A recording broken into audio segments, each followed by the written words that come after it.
Bonjour à tous et à toutes. C'est un grand plaisir de vous avoir ici. Et c'est pour moi un grand honneur d'accueillir sur notre scène son Excellence, M. Ousmane Sonko, le Premier ministre de la République du Sénégal. Le Premier ministre Sonko incarne une remarquable combinaison de services publics, de rigueur juridique et un leadership politique que j'appellerais même audacieuse.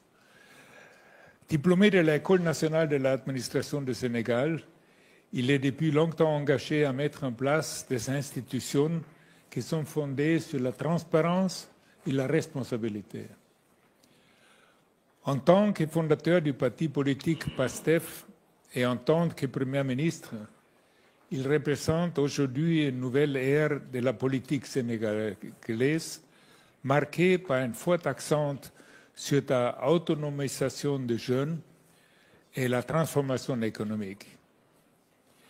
Dans un contexte mondial en constante évolution, le Sénégal poursuit un ambitieux programme de réforme axé sur la résilience face aux défis environnementaux et sociaux, l'éducation, les compétences et la transformation numérique, ainsi que la création d'emplois, en particulier pour les jeunes qui forment la majorité de la population du Sénégal.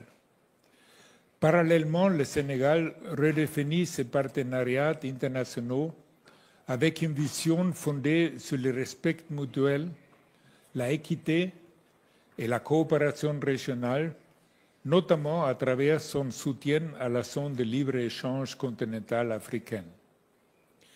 Nous sommes très honorés de votre présence parmi nous aujourd'hui et nous réjouissons d'entendre les perspectives sur les opportunités qui façonnent l'avenir du Sénégal, de la région et au-delà. Je me permets peut-être de poser une première question, Monsieur le Premier ministre. Votre gouvernement, qui est issu d'une alternance démocratique citée comme exemple en Afrique, a lancé la vision Sénégal 2050, adossée à un agenda national de transformation et déclinée sous la forme de stratégie nationale de développement. Pouvez-vous mettre en lumière les composants majeurs de cette nouvelle vision et son impact sur le développement du Sénégal? Merci, M. Lamat. Vous me permettez d'abord de remercier M. le Premier ministre de la République populaire de Chine pour nous avoir associés à cet important rendez-vous et les organisateurs que vous êtes de nous offrir cette tribune pour partager les préoccupations de l'Afrique et du Sénégal en particulier. Vous avez posé une question importante. Le Sénégal a vu l'arrivée d'un nouveau régime depuis quelques mois maintenant, un peu plus d'1 an. Et dans notre arrivée, nous avons travaillé sur l'instruction du président Bassirou Diomaye Diakhar Faye à l'édification d'un nouveau référentiel des politiques publiques. Le cas référentiel qui s'appelle Vision 2050, qui se projette sur les 25 prochaines années, est composé évidemment de la vision globale, d'un master plan décennal qui fixe l'horizon 2034 et d'un plan quinquennal, une stratégie de développement national. La question que vous posez relative à cette stratégie de développement national qui est structurée autour de 4 axes fondamentaux. Le premier axe, c'est la construction d'une économie performante, résiliente, évidemment en travaillant sur la mise en valeur d'un certain nombre de produits structurés autour de filières, d'une vingtaine de filières. Vous comprendrez que notre logique, c'est accroître la production au niveau de ces filières, mais travailler à la transformation dans ces filières également. Avoir la chaîne de valeur complète, ce qui induit une politique d'industrialisation, évidemment. Le second élément tout aussi important, c'est le capital humain. C'est l'un des grands problèmes de l'Afrique et du Sénégal également, même si nous pouvons nous prévaloir de ressources humaines de qualité globalement. Il est évident que nous connaissons des pays qui ont pu se développer en misant sur la ressource humaine, le capital humain, sans avoir beaucoup de ressources naturelles. Mais je ne connais pas de pays qui se soit développé, même en disposant de ressources naturelles extrêmement importantes, sans un capital humain de qualité. Et c'est pourquoi aujourd'hui, l'un de nos objectifs dans un monde qui évolue très rapidement, particulièrement sur les nouvelles technologies, l'un de nos objectifs, c'est de beaucoup travailler sur le capital humain et sur l'équité sociale.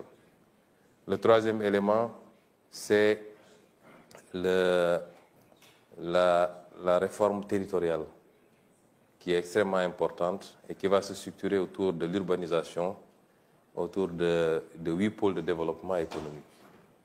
Et enfin, le dernier élément, c'est la gouvernance vertueuse. Évidemment, souvent, les questions de malgouvernance, de corruption, de gestion népotique sont des éléments qui gangrènent pas seulement les pays africains, mais c'est des phénomènes mondiaux. Et c'est beaucoup plus prégnant dans des pays à économie très peu développée. Et tant qu'on n'aura pas réussi à surmonter ces questions, il sera difficile de bâtir un développement solide. Donc voilà les axes autour desquels nous sommes en train de construire ce nouveau programme. Merci beaucoup. Il y a dans cette vision programmatique pour le développement du Sénégal une stratégie nationale du développement du secteur privé qui fait partie de cette vision du Sénégal 2050. À cet effet, le Sénégal dispose d'avantages comparatifs en Afrique, je dirais en général, mais aussi en Afrique de l'Ouest. Je pense que les avantages comparatifs sont forts, qui permettent d'attirer les investissements directs étrangers vers votre pays. Pour renforcer cet acquis, quelles sont les réformes majeures que vous envisagez de lancer pour rendre encore plus attractif et performant l'environnement des affaires au Sénégal? Oui, je crois, comme vous l'avez dit, le Sénégal a des atouts assez appréciables dans la zone de l'Afrique de l'Ouest d'abord, mais en Afrique de manière générale. C'est la raison pour laquelle peut-être que c'est le pays qui capte le plus d'investissements directs étrangers en Afrique de l'Ouest. Et il est classé dans le top 5 des pays africains qui captent le plus d'investissements directs. Beaucoup d'atouts, comme vous l'avez dit, ça commence par sa position privilégiée dans les chaînes d'approvisionnement. Le Sénégal, c'est la pointe la plus avancée en Afrique de l'Ouest, qui est pratiquement à 7 heures de vol du continent américain, du continent européen et de tout le reste de l'Afrique. C'est du continent américain, européen et même une partie de l'Asie, notamment les pays du Golfe, mais également de tout le reste de l'Afrique. C'est un atout appréciable. C'est un pays également qui a une stabilité politique, qui n'a jamais connu de coup d'État, de renversement du pouvoir par des moyens non démocratiques, où le pouvoir s'est transmis de régime en régime de manière démocratique, donc stabilité politique. Un pays qui connaît également la sécurité, dans une zone africaine traversée aujourd'hui par malheureusement des crises d'insécurité. C'est un pays qui a une population relativement jeune, comme tous les pays d'Afrique. Les populations de moins de 35 ans varient entre 65 et 70%. C'est un pays qui est ouvert sur le reste du continent également. C'est autant d'atouts, en plus maintenant de ces atouts physiques. Aujourd'hui, il y a énormément de ressources naturelles qui ont été découvertes au Sénégal. Et ce que je voudrais dire aux investisseurs, c'est investir au Sénégal, c'est pas aller à l'aventure. On a deux atouts majeurs en plus de ceux que je viens d'évoquer, c'est la prévisibilité et la transparence. Et c'est ce que nous offrons aujourd'hui. Et pour accompagner maintenant tout cela, nous avons déjà un cadre assez stable, mais que nous voulons améliorer. Un paquet de réformes va être lancé, on a commencé d'ailleurs, les réformes fiscales, notamment et douanières, les réformes de l'environnement des affaires avec le Code des investissements, la réforme du Code des investissements qui est en chantier, la réforme foncière, les réformes des différents instruments, Code minier, Code pétrolier également, la modernisation de l'administration par la digitalisation pour rendre les procédures beaucoup plus rapides, un paquet de réformes va accompagner la vision 2050 que nous avons déjà élaborée pour rendre le cadre toujours beaucoup plus attractif. Je voulais dire aux investisseurs que nous les attendons.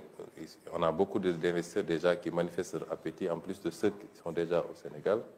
Mais nous les attendons pour venir participer à ce travail, à cette œuvre, qui, au-delà du Sénégal, vise un marché beaucoup plus important. Le Sénégal, ce que nous voulons en faire, c'est un hub de l'Afrique de l'Ouest pour toucher un marché de 400 millions d'habitants de l'Afrique de l'Ouest, la zone CEDEAO particulièrement. Et je pense que nous avons, comme vous l'avez dit, tous les atouts pour pouvoir offrir cela aux investisseurs, aussi bien nationaux que particulièrement les investisseurs étrangers. Oui, je pense que toutes ces réformes-là, c'est ce que vous avez mentionné avant comme la gouvernance vertueuse pour vraiment encore renforcer cette partie-là, qui fait un autre atout, qui est déjà un atout, franchement. C'est déjà, comme se dit, la stabilité. Mais il y a aussi la partie démographique, évidemment, avec la jeunesse qui assure un marché assez grand. Et l'avantage géographique, vous avez mentionné avant que depuis Dakar, vous avez 7 heures pour aller au Moyen-Orient, vous avez 7 heures pour aller en Amérique latine, pour les États-Unis, etc. Vous avez géographiquement aussi un grand avantage de ce côté-là. Mais donc, si vous regardez aujourd'hui avec, vous savez, des grands paquets de réformes en face, quels sont les défis actuels auxquels votre gouvernement est confronté dans la mise en œuvre de l'agenda nationale de transformation? Quels sont les grands défis? Parce que les projets sont énormes, c'est un changement, c'est un truc. Comment vous sentez? D'où viennent les défis pour mettre ça en place? Je rebondirai d'abord sur, vous avez insisté sur la gouvernance vertueuse, elle est très importante. Et je pense que pour ceux qui ont suivi notre carrière politique et notre combat politique, notre parti, le président Bassirou Diomaye Diakhar Faye, moi-même et tout le staff, le substrat de notre combat politique, c'était justement la bonne gouvernance et la transparence. Aujourd'hui, nous sommes en train de mettre en place des mécanismes. D'abord par rapport à la gestion passée, pour que tous ceux qui ont eu à gérer puissent rendre compte de leur gestion par rapport à la transparence, mais également par rapport à notre propre responsabilité à partir de maintenant, pour que ces phénomènes ne se reproduisent pas au Sénégal, ou alors de manière très marginale. Et la question que vous posez par rapport aux défis, aux obstacles, le premier obstacle, c'est la situation dont nous avons hérité.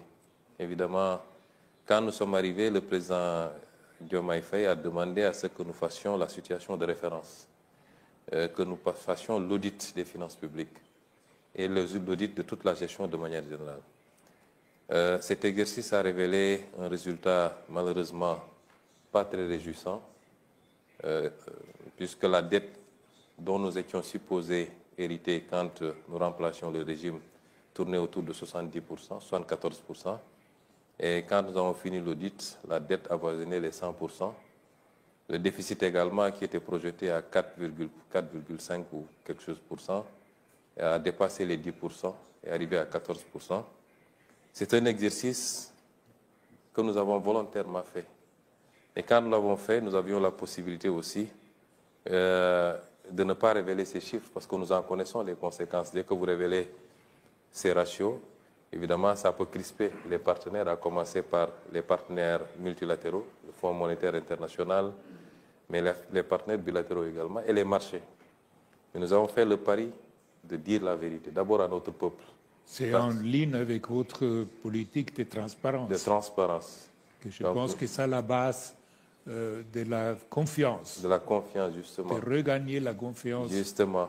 Et nous pensons que, évidemment, l'effet que cela doit produire vis-à-vis, en tout cas dans nos relations avec tous les partenaires, ça doit être une confiance renouvelée. Parce que je ne suis pas sûr que si on se livrait à ce même exercice dans beaucoup d'autres pays, on ne découvrirait pas plus que ça. Et si aujourd'hui le Sénégal doit subir les contre-coups de cet exercice de vérité, ça découragerait ultérieurement les autres pays à se livrer au même exercice. Mais bref, ce que je voulais dire, c'est que nous avons hérité de cette situation, qui est une situation difficile, qui nécessite que nous réajustions sans pour autant aller vers l'austérité. Continuer à libérer l'économie, à inciter l'investissement. Et c'est cet exercice difficile qui fait que c'est un défi constant pour nous. Nous sommes en train de discuter pour un nouveau programme avec le Fonds monétaire international. Les partenaires continuent à manifester beaucoup d'appétit et beaucoup d'intérêt pour le Sénégal. Les investissements continuent. Mais notre option, c'est d'accélérer le rythme parce que nous voulons que le Sénégal et toute l'Afrique, nous le souhaitons pour toute l'Afrique, puissent aller vers un processus de développement accéléré. Comme on a vu ce phénomène dans ces pays d'Asie, par exemple, la Chine, les dragons d'Asie, où sur un temps de 25 ans, 20 ans, 30 ans, des progrès substantiels ont été enregistrés. Le second défi maintenant, c'est le défi de l'appropriation par les populations. Vous savez, les changements structurels ne se font pas seulement par les gouvernants. Il faut une dynamique d'ensemble. Il faut que les populations puissent bien comprendre, au-delà de la situation dont nous avons hérité, les objectifs que nous sommes assignés et ce que nous sommes en train de dérouler, et que nous puissions avoir une masse critique de ces populations-là qui accompagnent ce mouvement. Et le troisième défi, c'est celui de la mise en œuvre. Évidemment, nos pays ont souvent péché à ce niveau-là. Dans le passé, il n'a pas manqué de bons plans de développement, mais à la mise en œuvre, il y a toujours des problèmes. C'est pourquoi nous avons mis en place tout un mécanisme pour la mise en œuvre, le suivi et l'évaluation des delivery units, d'abord à la primature dont je suis le Premier ministre, mais également dans les ministères. C'est tout un travail qui est en train d'être fait pour gérer ce programme avec toute la rigueur qui s'y est, parce que nous pensons qu'en Afrique, il n'est pas question de réinventer la roue. Ce qui a été fait ailleurs et qui a produit des résultats, si on le fait avec la même rigueur, on aura les mêmes résultats en Afrique, sinon plus. Dans ce sens-là, votre gouvernement vient de lancer le New Deal technologique qui a pour ambition d'inscrire le Sénégal dans la trajectoire d'un pays avec une administration moderne et efficace, bénéficiant des retombées de l'écosystème numérique. Au regard des enjeux liés à l'intelligence artificielle, secteur dans lequel la Chine se positionne comme un acteur majeur, comment le Sénégal pourrait tirer profit de cette révolution technologique? Je pense que ça va dans la même direction que vous avez mentionné. La mise en œuvre, les nouvelles technologies peuvent les aider de la mise en œuvre de nouveaux programmes. Ça aussi permet de réformer le secteur public en certains moments. Ça permet aussi peut-être de limiter toute la partie corruption et agrandir la transparence, parce que tout ça, ce sont les avantages de la nouvelle technologie s'ils sont bien appliqués. Oui, les nouvelles technologies, je crois que c'est devenu le premier facteur dans les politiques de développement de tous les pays très développés comme les pays sous-développés. Et c'est lié également à la multiplicité des applications possibles. Vous avez parlé d'une possibilité, c'est-à-dire les réformes administratives qui peuvent être accompagnées, assises sur les nouvelles technologies, le numérique particulièrement, la digitalisation, mais c'est également l'économie de manière générale, c'est l'application dans des secteurs comme la santé, comme l'agriculture, la multiplicité des possibilités d'application fait que le secteur numérique est devenu un secteur extrêmement important. Évidemment, il y a un pan entier, je suis accompagné ici du ministre chargé du numérique au Sénégal qui a élaboré avec ses équipes le New Deal technologique, qui est un plan ambitieux, structuré autour d'un certain nombre d'axes. Le premier axe, c'est le renforcement du cloud, mais également des capacités de calcul, mais tout ça dans une option de souveraineté. Parce qu'aujourd'hui, en Afrique de manière générale, la question qui se pose, c'est qui gère nos données? Qui gère les data centers? Je crois que, selon les statistiques que j'ai visionnées, l'Afrique ne possède que 1,3% des data centers mondiaux.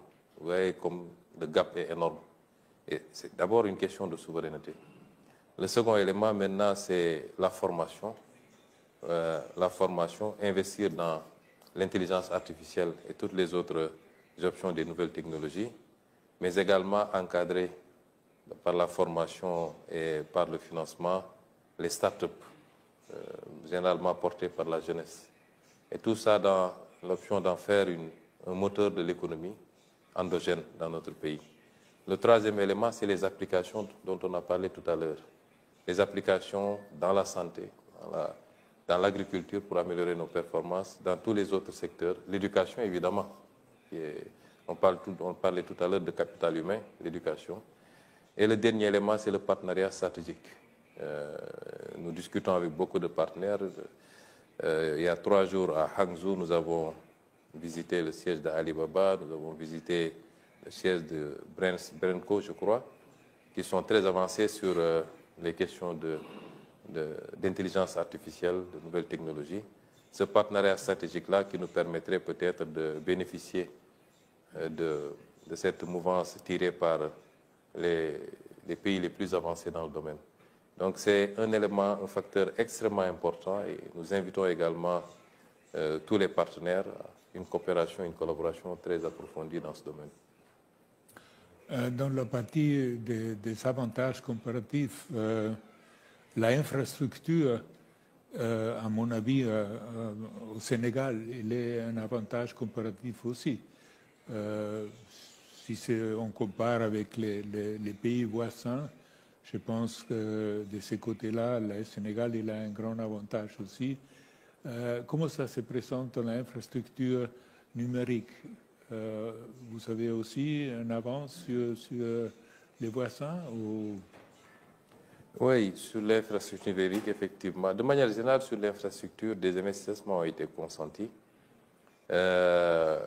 Mais nous considérons qu'il y a énormément de choses à faire. Et dans la vision 2050, nous avons un ambitieux programme infrastructurel, notamment les corridors, les infrastructures qui mènent vers les zones productives, les grands corridors terrestres, ferroviaires surtout, et avec l'axe Dakar-Bamako, qui permettrait d'avoir le chemin de fer jusqu'à Bamako. Les infrastructures portuaires, nous avions un grand port, le port de Dakar. 2 autres ports sont en cours de construction, notamment à Bargny et Ndayan. Nous avons un projet d'un 3e port carrément dans le sud, à Nikin, en eau profonde, qui nous permettrait peut-être de pouvoir l'orienter vers les pays voisins, la Guinée-Bissau, la Guinée-Conakry et au-delà, la Sierra Leone, avec lesquels nous sommes en train de travailler à avoir un cadre de gestion commune d'un certain nombre de nos ressources. Par exemple, nous avons maintenant du gaz au Sénégal. Vous avez du fer et de la bauxite, aussi bien en Guinée qu'en Sierra Leone. Nous pensons qu'en mutualisant, nous pouvons aujourd'hui mettre en place des infrastructures de transformation locale de ces produits au lieu de continuer à les exporter bruts. Donc, il faut des infrastructures pour gérer tout cela. Et nous y travaillons, des corridors qui nous permettent de traverser les frontières et de servir toute la zone de l'Afrique de l'Ouest. Et les infrastructures aéroportuaires également. Nous avons trouvé un programme déjà d'aéroports régionaux, mais nous avons un programme pour en faire beaucoup plus, pour que le trafic aérien, le trafic terrestre, le trafic ferroviaire, le trafic maritime et fluvial, au-delà du Sénégal même, qu'il puisse être sous-régional et nous permettre d'avoir carrément, de faire du Sénégal un hub, mais de distribuer à travers tous ces pays. Il en est de même pour l'infrastructure numérique. Effectivement, nous pouvons dire avec beaucoup d'humilité que le Sénégal a une nette avance sur beaucoup de nos pays voisins. Si je prends par exemple notre société nationale de téléphonie, elle est présente dans beaucoup de pays, elle est présente en Sierra Leone, elle est présente au Mali, et je crois qu'elle est présente également en Guinée. Et évidemment, mais nous considérons que c'est par rapport à ces pays-là, mais nous sommes largement en retard comparé aux meilleurs standards, et nos ambitions, c'est d'aller vers ces meilleurs standards, beaucoup plus que ça. Peut-être la dernière question, je vois le temps. Monsieur le Premier ministre, au regard du contexte géopolitique actuel marqué par l'exacerbation des conflits, y compris malheureusement en Afrique, les dérèglements climatiques, les entorses aux règles de la OMC et du multilatéralisme, une gouvernance mondiale biaisée par un ordre international issu de la Deuxième Guerre mondiale, on est encore là. Quel regard portez-vous sur le processus de développement de l'Afrique qui accuse un retard structurel en dépit des richesses du continent, de ses avantages comparatifs en termes de ressources naturelles et démographiques? Peut-être une vision plutôt sur l'Afrique de votre point de vue. Oui, d'habitude, nous aimons parler de l'Afrique de manière générale parce que nous croyons à l'Afrique. L'Afrique dans sa globalité, au-delà des frontières qui sont issues d'un processus que vous connaissez très bien. Mais ça ne nous empêche pas de voir que l'Afrique aussi, c'est plusieurs réalités. Souvent, quand de l'extérieur, on parle de l'Afrique, c'est comme si c'était un seul pays. C'est 53 pays avec souvent des réalités assez différentes. Et c'est difficile de parler uniformément d'une seule voix pour toute l'Afrique. Et ça aussi, il faut qu'on l'intègre. Il y a des réalités sous-régionales en tout cas. L'Afrique de l'Ouest est constituée dans une sous-région avec la CEDEAO, même si on a quelques problèmes avec certains pays qui ont quitté. Mais géographiquement, aucun pays ne peut se déplacer. Donc c'est une réalité. L'Afrique de l'Ouest, sur 6 500 000 km², un peu plus de 400 000 habitants, avec des ressources naturelles énormes. Il en va de même pour l'Afrique australe, pour l'Afrique centrale, pour l'Afrique du Nord. Et la théorie des cercles concentriques qui permettait de construire des modèles de développement à partir des zones, des sous-régions, et ensuite de pouvoir se retrouver les 4 ou 5 sous-régions, est la meilleure à mon avis. Pour l'Afrique de l'Ouest particulièrement, vous l'avez dit, nous sommes dans un contexte géopolitique assez particulier, avec une recomposition. Depuis des années, je parlais du piège de Thucydide, avec puissance, un empire qui dominait le monde et qui, de plus en plus, voit d'autres arriver. Vraiment, ça crée des réflexes qui peuvent être des réflexes de repli. Ça peut déclencher des guerres économiques comme on en voit actuellement, avec les taxes qui sont simplement un symptôme, et ça va beaucoup plus en profondeur. Et l'Afrique doit pouvoir se positionner et capter les dividendes de cette situation. C'est extrêmement important ce que je dis. Évidemment, le monde, comme l'a dit tantôt le Premier ministre chinois, doit expérimenter d'autres espaces de croissance. Pour moi, il y a 2 espaces de croissance possibles. L'espace immatériel, et c'est forcément avec les nouvelles technologies qui vont tirer. L'économie classique centrée sur la production agricole, la production industrielle, la production minière, ainsi de suite, va continuer à faire ce qu'elle fait. Mais elle a été dépassée depuis longtemps par l'économie numérique. Et cette économie numérique est le premier espace dans lequel nous avons déjà une compétition assez féroce entre certaines grandes puissances. Mais il y a l'espace géographique qu'il faut rechercher. Et cet espace géographique ne peut être que l'Afrique. L'Afrique est le seul continent où tout est à construire aujourd'hui. Le seul continent où tout est à construire. Et c'est un marché important, avec une demande de plus en plus importante en produits industriels et en services sophistiqués. L'Afrique, ce sera 25% de la population mondiale en 2050. C'est un marché important. Et je pense qu'au-delà des défis auxquels on est confronté, le défi de la stabilité politique, le défi de la sécurité, il est important que le monde comprenne que c'est maintenant qu'il faut miser sur l'Afrique. S'il ne faut pas commencer tout de suite et maintenant avec tout le monde, il y a des pays qui sont moins prêts, et je pense que le Sénégal en fait partie, puisqu'il offre toutes les garanties d'un investissement sécurisé et profitable, et il n'est pas le seul. Je pense qu'aujourd'hui, c'est le message qu'on peut lancer, mais il y a une bonne partie du travail qui doit être fait par nous-mêmes, Africains. Nous devons quand même donner les garanties et les gages qui permettent au monde d'avoir cette assurance-là, de venir investir massivement en Afrique et de nous permettre d'accélérer notre cycle de développement pour, sinon rattraper le reste du monde, mais aujourd'hui être au rendez-vous, comme disait le président Senghor, du donner et du recevoir. Pour le moment, on n'est pas encore à ce rendez-vous. Et nous en sommes conscients, nous au Sénégal en tout cas. C'est le message que nous livrons à tous nos frères et sœurs africains d'abord, de faire le travail qu'il faut pour pouvoir être propice à cet investissement. Mais c'est le message aussi que nous lançons aux investisseurs. En tout cas, spécifiquement pour le Sénégal, je pense qu'aujourd'hui, toutes les conditions sont réunies pour faire du Sénégal un hub pour l'Afrique de l'Ouest et pour le reste. Et nous invitons tous les investisseurs de ce forum. C'est le sens d'ailleurs de l'organisation du forum Invest in Sénégal qui sera organisé les 7 et 8 octobre. Il sera un grand forum qui nous permettra de présenter aux partenaires les options qui leur sont offertes au Sénégal. Écoutez, Premier ministre, merci beaucoup pour cette très positive, je dirais, prévision, tant pour l'Afrique, mais surtout pour le Sénégal. Comme investisseur que j'étais dans ma vie antérieure, je peux vous assurer que nos investissements en Sénégal, c'était toujours très productif et qu'on continue à investir. Et je suis sûr que votre intervention aujourd'hui a aidé beaucoup d'attirer l'attention pour les investissements à votre pays. Merci beaucoup. Merci.